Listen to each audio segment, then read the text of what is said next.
Veranda race banking மற்றும் government தேர்வுகளுக்கான online மற்றும் ஆஃப்லைன் பயிற்சி.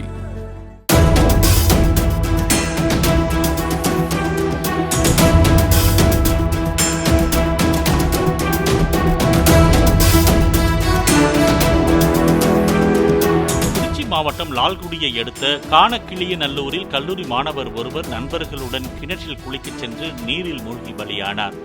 சேலம் மாவட்டத்தை சேர்ந்த ரக்ஷித் என்ற அந்த மாணவர் திருச்சி இருங்கலூரில் உள்ள தனியார் கல்லூரியில் படித்து வந்தார். விடுமுறை என்பதால் நண்பர்களுடன் குளிக்கச் சென்றவர் நீச்சல் தெரியாமல் கிணற்றின் விளிம்பில் அமர்ந்திருந்த நிலையில் கால் இடறி உள்ளே விழுந்ததாக கூறப்படுகிறது. சுமார் 5 மணி நேரம் போராடி தீயணைப்புத் துறையினர் அவரது உடலை மீட்டனர். வெராண்டா ரேஸ் பேங்கிங் மற்றும் கவர்மெண்ட் தேர்வுகளுக்கான ஆன்லைன் மற்றும் ஆஃப்லைன் பயிற்சி.